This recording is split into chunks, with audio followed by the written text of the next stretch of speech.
ನಮಸ್ತೆ, ಸಿರಿ ಬೆಳಕು ಕುಕ್ಕಿಂಗ್ ಚಾನಲ್ಗೆ ಆತ್ಮೀಯವಾದ ಸ್ವಾಗತ.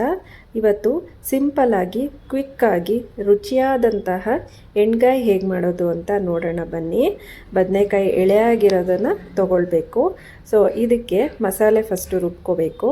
ಅದಕ್ಕೆ ಬೇಕಾಗಿರೋದು 2 ಟೇಬಲ್ ಸ್ಪೂನ್ ಧನಿಯಾ, 2 ಟೀ ಸ್ಪೂನ್ ಕಡಲೆಬೇಳೆ, 1/4 ಟೀ ಸ್ಪೂನ್ ಮೆಂತ್ಯ, 2 ಟೀ ಸ್ಪೂನ್ ಜೀರಿಗೆ ಮತ್ತು 10ರಿಂದ 12 ನೀವು ಒಣಮೆಣಸಿಕಾಯಿ ತೊಗೋಬೇಕು. ಖಾರ ನೋಡ್ಕೊಂಡು ತೊಗೊಳ್ಳಿ.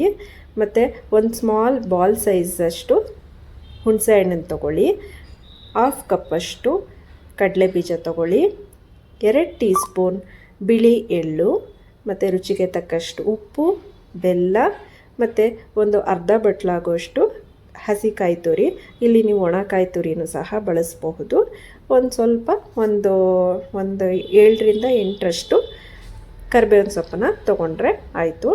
ಸೊ ಈ ಮಸಾಲೆನೇ ಎಲ್ಲ ಸಪ್ರೇಟಾಗಿ ಒಂದು ಮೀಡಿಯಮ್ ಫ್ಲೇಮಲ್ಲಿ ಹುರ್ಕೋಬೇಕಾಗತ್ತೆ. ನೋಡಿ, ಮೊದಲಿಗೆ ನಾನು ಕಡಲೆ ಬೀಜನ ಹುರ್ಕೊಳ್ತಾ ಇದ್ದೀನಿ. ಯಾವುದೇ ರೀತಿಯ ಆದಂತಹ ಆಯಿಲನ್ನು ಬಳಸ್ತೇನೆ ನೀವು ಕಡಲೆ ಬೀಜ ಹುರ್ಕೋಬೋದು. ಹುರ್ಕೊಂಡಾದ್ಮೇಲೆ ಅದನ್ನು ಬೀಜ ತೆಗೆದಾದರೂ ನೀವು ಮಸಾಲೆ ರುಬ್ಕೋಬೋದು, ಇಲ್ಲ ಬೀಜ ಸಮೇತ ಸಹ ಹಾಕ್ಕೊಳ್ಬೋದು. ನಂತರ ನಾನು ಎಳ್ಳನ್ನು ಹುರ್ಕೊತಾ ಇದ್ದೀನಿ. ನೋಡಿಕೊಂಡು ಎಳ್ಳನ್ನು ಹಾಕಿ, ಬಾಣಲಿ ಬಿಸಿ ಇರೋದ್ರಿಂದ ಅದು ಬೇಗ ಸೀದೋಗ್ಬಿಡುತ್ತೆ. ಸೊ ಅದರಿಂದ ಹಾಕಿದ ತಕ್ಷಣ ಒಂದು ಸ್ವಲ್ಪ ಹೊತ್ತು ಬಿಟ್ಟರೆ ಸಾಕು, ಅದು ಚಟಪಟ ಅಂತ ಸಿಡಿಯುತ್ತೆ. ತೆಗೆದುಬಿಟ್ರೆ ಆಯಿತು. ನೆಕ್ಸ್ಟು ಕಡಲೆಬೇಳೆನ ಅದನ್ನು ಸಹ ಕಂದು ಬಣ್ಣ ಥರ ಬರೋ ಥರ ಚೆನ್ನಾಗಿ ಹುರ್ಕೊಳ್ಳಿ, ಸೀದ್ಸಕ್ಕೆ ಹೋಗಬೇಡಿ. ನೆಕ್ಸ್ಟು ಧನಿಯಾನ ಹುರ್ಕೊಳ್ಳಿ. ಧನಿಯಾನೂ ಅಷ್ಟೇ ಒಳ್ಳೆ ಘಮ ಬರಬೇಕು, ಅಲ್ಲಿ ತನಕ ಚೆನ್ನಾಗಿ ಹುರ್ಕೊಳ್ಳಿ. ಅದು ಕೆಂಪಗೆ ಹುರಿದಾದ್ಮೇಲೆ ಅದನ್ನು ಪಕ್ಕಕ್ಕೆ ಇಟ್ಕೊಳ್ಳಿ. ಈ ಮಸಾಲೆಗಳನ್ನ ಹುರಿಬೇಕಾದ್ರೆ ಆದಷ್ಟು ಒಂದೊಂದನ್ನೇ ಸಪ್ರೇಟಾಗಿ ಹುರ್ಕೊಳ್ಳಿ, ಒಟ್ಟಿಗೆ ಹುರಿಯೋಕ್ಕೆ ಹೋಗಬೇಡಿ. ನೋಡಿ, ನಂತರ ಜೀರಿಗೆ ಹುರ್ಕೊತಾ ಇದ್ದೀನಿ. ಜೀರಿಗೆನೂ ಸಹ ಬೇಗ ಫ್ರೈ ಆಗಿಬಿಡತ್ತೆ. ಸೊ ಅದನ್ನು ಸಹ ನೋಡ್ಕೊಂಡು ಹುರ್ಕೊಳ್ಳಿ. ಯಾವುದೇ ಪದಾರ್ಥನೂ ನೀವು ಜಾಸ್ತಿ ಹುರಿಯೋಕ್ಕೆ ಹೋಗಬೇಡಿ, ಸೀದೋಗೋ ಚಾನ್ಸಸ್ ಇರುತ್ತೆ. ನೆಕ್ಸ್ಟು ಒಣಮೆಣಸಿಕಾಯಿ ಸ್ವಲ್ಪ ಘಾಟ್ ಅನಿಸಿದ್ರೆ ನೀವು ಇವಾಗ ಸ್ವಲ್ಪ 1-2 ಡ್ರಾಪ್ಸು ಆಯಿಲ್ ಹಾಕ್ಕೊಂಡು ಹುರ್ಕೊಳ್ಬೋದು. ಇದನ್ನು ಸಹ ಚೆನ್ನಾಗಿ ಫ್ರೈ ಮಾಡ್ಕೊಳ್ಳಿ. ಬ್ಯಾಡಗಿ ಮೆಣಸಿಕಾಯಿ ಹಾಕೋದ್ರಿಂದ ನಿಮಗೆ ಕಲರ್ ಚೆನ್ನಾಗಿ ಬರುತ್ತೆ. ಸೊ ಅದರಿಂದಾಗಿ ಅದು ಖಾರ ಕೊಡಲ್ಲ, ಆದರೆ ಕಲರ್ ಚೆನ್ನಾಗಿ ಬರುತ್ತೆ. ನೀವು ಖಾರ ನೋಡ್ಕೊಂಡು ಬಳಸ್ಕೊಳ್ಳಿ. ನಾನಿಲ್ಲೊಂದು 12 ಒಣಮೆಣಸಿಕಾಯಿ ತೊಗೊಂಡಿದ್ದೀನಿ, ಒಂದು 3-4 ಬ್ಯಾಡಗಿ ಮೆಣಸಿಕಾಯಿ, ಇನ್ನು ಉಳಿದಿದ್ದೆಲ್ಲ ಗುಂಟೂರು ಮೆಣಸಿಕಾಯಿ ತೊಗೊಂಡಿದ್ದೀನಿ. ನಂತರ ನೀವು ಇದಕ್ಕೆ ಕರಿಬೇವಿನ ಸೊಪ್ಪನ್ನ ಚೆನ್ನಾಗಿ ತೊಳ್ಕೊಂಡು ಈ ಥರ ಡ್ರೈ ಆಗೋ ತನಕ ನೀವು ಹುರ್ಕೊಳ್ಳಿ. ಅದು ಕಂಪ್ಲೀಟಾಗಿ ನೀರೆಲ್ಲ ಹೋಗಬೇಕು, ಪುಡಿ ಆಗೋಷ್ಟು ಡ್ರೈ ಮಾಡ್ಕೋಬೇಕು. ನೆಕ್ಸ್ಟು ಒಂದು ಸಣ್ಣ ಬಾಲ್ ಸೈಜಷ್ಟು ಹುಣಸೆ ಹಣ್ಣು ತೊಗೊಳ್ಳಿ. ತುಂಬ ಜಾಸ್ತಿ ತೊಗೊಳಕ್ಕೆ ಹೋಗಬೇಡಿ, ಹುಳಿ ಜಾಸ್ತಿ ಆಗುತ್ತೆ. ಅದನ್ನು ಸಹ ನೀವು ಚೆನ್ನಾಗಿ ಫ್ರೈ ಮಾಡ್ಕೊಳ್ಬೇಕಾಗತ್ತೆ. ಫ್ರೈ ಮಾಡ್ಕೊಂಡ ನಂತರ ಈ ಹಸಿ ತೆಂಗಿನಕಾಯಿ ತುರಿ ತೊಗೊಂಡಿರ್ತೀರಲ್ಲ ಅದನ್ನು ಫ್ರೈ ಮಾಡ್ಕೊಳ್ಳಿ. ಈ ಹಂತದಲ್ಲಿ ಸ್ಟವ್ ಆಫ್ ಮಾಡ್ಕೊಳ್ಳಿ. ಆ ಬಿಸಿಯಲ್ಲೇ ತೆಂಗಿನಕಾಯಿ ತುರಿ ಫ್ರೈ ಆಗಿಬಿಡತ್ತೆ. ತೆಂಗಿನಕಾಯಿನ ಜಾಸ್ತಿ ಫ್ರೈ ಮಾಡ್ಕೊಳಕ್ಕೆ ಹೋಗ್ಬೇಡಿ. ಒಣ ಕೊಬ್ಬರಿ ತೊಗೊಳ್ಳೋದಾದರೆ ನೀವು ಅದನ್ನೇನು ಫ್ರೈ ಮಾಡೋ ಅಗತ್ಯ ಇಲ್ಲ, ಹಾಗೇನೂ ಹಾಕ್ಬೋದು.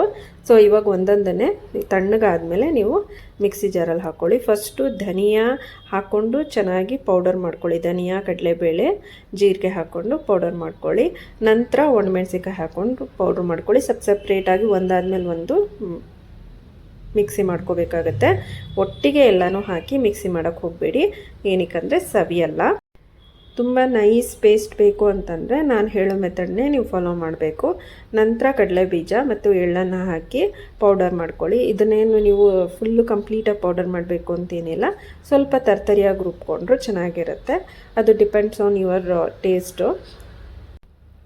ಇದು ಚೆನ್ನಾಗಿ ಗ್ರೈಂಡ್ ಆದಮೇಲೆ ನಂತರ ಏನು ಮಾಡ್ತೀರಾ, ಕೊನೆಯಲ್ಲಿ ಕಾಯಿ ತುರಿ ಹಾಕ್ಕೊಳ್ಳಿ. ಇದು ಸಹ ಸ್ವಲ್ಪ ಆರಿದ ಮೇಲೇ ಹಾಕ್ಕೊಳ್ಬೇಕು. ಇದು ಹಾಕ್ಕೊಂಡು ನೀವು ಇದನ್ನು ಸ್ವಲ್ಪ ಗ್ರೈಂಡ್ ಮಾಡ್ಕೊಳ್ಳಿ. ಈ ಥರ ಆಗುತ್ತೆ. ನಂತರ ನೀವು ಹುಣಸೆ ಹಣ್ಣಿನ ರಸ ಇರುತ್ತಲ್ಲ ಅದನ್ನು ಹಾಕಬೇಕು. ಹುಣಸೆ ಹಣ್ಣನ್ನ ಹಾಗೆ ಹಾಕ್ಕೊಳ್ಳೋಕೆ ಹೋಗಬೇಡಿ. ಅದನ್ನು ಬಿಸಿ ನೀರಲ್ಲಿ ಸ್ವಲ್ಪ ಅದ್ದಿ ಅದನ್ನು ಚೆನ್ನಾಗಿ ಕಿವುಚಿ ಅದರಲ್ಲಿರೋ ರಸನ ಮಾತ್ರ ನೀವು ಗ್ರೈಂಡಿಗೆ ಹಾಕಬೇಕು. ಇದನ್ನು ಒಂದ್ಸಲ ಮಿಕ್ಸಿ ಆಡ್ಕೊಳ್ಳಿ. ಸೊ ಈ ಹಂತದಲ್ಲೇ ನೀವು ಇದಕ್ಕೆ ರುಚಿಗೆ ತಕ್ಕಷ್ಟು ಉಪ್ಪನ್ನು ಬೆರೆಸ್ಕೊಳ್ಳಿ. ಮತ್ತು ಇದಕ್ಕೆ ಸ್ವಲ್ಪ ಬೆಲ್ಲನೂ ನಾನು ಹಾಕ್ತಾಯಿದ್ದೀನಿ. ಅದನ್ನು ಅಷ್ಟೇ ನೋಡ್ಕೊಂಡು ಹಾಕಿ, ತುಂಬ ಬೆಲ್ಲ ಸೇರಿಸ್ಕೊಳ್ಳೋಕೆ ಹೋಗ್ಬಿಡಿ, ತುಂಬ ಸ್ವೀಟ್ ಆಗಿಬಿಡುತ್ತೆ. ಖಾರ ಇಷ್ಟಪಡೋರು ಸ್ವಲ್ಪ ಕಡಿಮೆನೇ ಹಾಕ್ಕೊಳ್ಳಿ ಬೆಲ್ಲನ. ಸ್ವಲ್ಪ ಇಲ್ಲ ಮೀಡಿಯಮ್ ಖಾರ ಸಾಕು ಅನ್ನೋರು ಸ್ವಲ್ಪ ಹೆಚ್ಚಿಗೆ ಅಂದರೆ 1 ಟೇಬಲ್ ಸ್ಪೂನಷ್ಟು ಬೆಲ್ಲನ ಹಾಕೋಬೋದು. ವಿತ್ ಬೆಲ್ಲ ಹಾಕಿದ್ರೇ ಈ ಕರಿ ತುಂಬ ರುಚಿಯಾಗಿ ಬರುತ್ತೆ. ನಂತರ ಬದನೆಕಾಯಿನ ಚೆನ್ನಾಗಿ ತೊಳ್ಕೊಳ್ಳಿ. ಚೆನ್ನಾಗಿ ತೊಳೆದಾದ್ಮೇಲೆ ಈ ರೀತಿ ಕಟ್ ಮಾಡ್ಕೊಳ್ಳಿ. 4 ಪೀಸ್ ಬರೋ ಥರ, ಅಂದರೆ ಕಂಪ್ಲೀಟಾಗಿ 2 ಭಾಗಗಳು ಆಗೋ ಥರ ಕಟ್ ಮಾಡ್ಕೊಳ್ಳೋಕೆ ಹೋಗ್ಬೇಡಿ. ನಾವು ಇದಕ್ಕೆ ಮಸಾಲೆ ತುಂಬಬೇಕು. ಆ ರೀತಿ ನೀಟಾಗಿ ಕಟ್ ಮಾಡ್ಕೊಳ್ಳಿ. ಕಟ್ ಮಾಡ್ಕೊಂಡ ನಂತರ ರುಬ್ಬಿಟ್ಕೊಂಡಿರೋ ಮಸಾಲೆನ ಈ ರೀತಿ 4 ಸೈಡಲ್ಲಿ ಚೆನ್ನಾಗಿ ತುಂಬಬೇಕು, ಯಾಕಂದರೆ ಎಲ್ಲ ಕಡೆಯೂ ಮಸಾಲೆ ಹಿಡಿಬೇಕು. ಅದೇ ರೀತಿ ಎಲ್ಲ ಬದನೆಕಾಯಿಗೂ ನೀವು ಈ ರೀತಿ ಮಾಡ್ಕೊಳ್ಳಿ. ಎಲ್ಲ ಬದನೆಕಾಯಿಗೂ ಮಸಾಲೆನ ತುಂಬಾದ್ಮೇಲೆ ಒಂದು ಪಕ್ಕದಲ್ಲಿ ಇಟ್ಕೊಳ್ಳಿ. ಈ ಗ್ರೇವಿ ಅಂತೂ ನಿಮಗೆ ಚಪಾತಿಗೆ ಮತ್ತು ರೊಟ್ಟಿಗೆ ಮಾಡಿಸಿದಂಥ ಕಾಂಬಿನೇಷನು. ತಿಂತಾಯಿದ್ರೆ ನೀವು ಯಾವ ನಾನ್ ವೆಜ್ಜು ಸಹ ನೀವು ಇಷ್ಟಪಡಲ್ಲ, ಆ ರೀತಿ ತುಂಬ ರುಚಿಯಾಗಿ ಬರುತ್ತೆ. ನಂತರ ಒಂದು ಕುಕ್ಕರ್ ತೊಗೊಳ್ಳಿ, ಅಗಲವಾದ ಕುಕ್ಕರು, ಮತ್ತು ಹೆವಿ ಬಾಟಮ್ ಇರೋ ಅಂಥ ಕುಕ್ಕರನ್ನು ತೊಗೊಳ್ಳಿ. ಇಲ್ಲಿ ಪಾತ್ರೆಯಲ್ಲೂ ಸಹ ಮಾಡ್ಬೋದು. ಪಾತ್ರೆಯಲ್ಲಿ ಮಾಡಿದ್ರೆ ಈ ಬದನೆಕಾಯಿ ಬೇಗ ಬೇಯಲ್ಲ ಅಂತ ಹೇಳಿ ನಾನು ಕುಕ್ಕರ್ ತೊಗೊಂಡಿದ್ದೀನಿ. ನಿಮಗೆ ಟೈಮ್ ಇತ್ತು ಅಂತಂದರೆ ಪಾತ್ರೆಯಲ್ಲೂ ಮಾಡ್ಬೋದು, ಬಟ್ ಹೆವಿ ಬಾಟಮ್ ಇರೋಂತಹ ಪಾತ್ರೆಯನ್ನು ತೊಗೊಳ್ಳಿ. ಏನಕ್ಕಂದರೆ ಬದನೆಕಾಯಿ ಎಣ್ಣೆಯಲ್ಲಿ ನಾವು ಫ್ರೈ ಮಾಡಬೇಕು, ಅದಕ್ಕೋಸ್ಕರ. ನಂತರ ನೀವು ಇದಕ್ಕೆ ಎಣ್ಣೆ ಹಾಕಿ ಸಾಸಿವೆ, ಜೀರಿಗೆ, ಕರಿಬೇವಿನ ಸೊಪ್ಪು ಮತ್ತು ಅರಿಶಿನ ನೀವು ರುಬ್ಬೇಕಾರೆ ಮಸಾಲೆಗೆ ಹಾಕ್ಕೊಳ್ಬೋದು. ನಾನು ಅಲ್ಲಿ ಹಾಕಿರಲಿಲ್ಲ ಅಂತ ಇಲ್ಲಿ ಹಾಕಿದ್ದೀನಿ. ನಂತರ ನೀವು ಮಸಾಲೆ ಎಲ್ಲ ತುಂಬಿರೋ ಅಂತಹ ಬದನೆಕಾಯಿಗಳನ್ನ ಕುಕ್ಕರ್ಗೆ ಹಾಕಿ ಚೆನ್ನಾಗಿ ಫ್ರೈ ಮಾಡ್ಕೊಳ್ಳಿ. ನೆನಪಿರಲಿ, ತೀರಾ ಕದಲಿಸೋಕೆ ಹೋಗ್ಬೇಡಿ. ಮಸಾಲೆ ಎಲ್ಲ ಬದನೆಕಾಯಿಯಿಂದ ಹೊರಗೆ ಬಂದುಬಿಡುತ್ತೆ. ನಿಧಾನಕ್ಕೆ ನೋಡ್ಕೊಂಡು ಕಲಿಸ್ಕೊಳ್ಳಿ.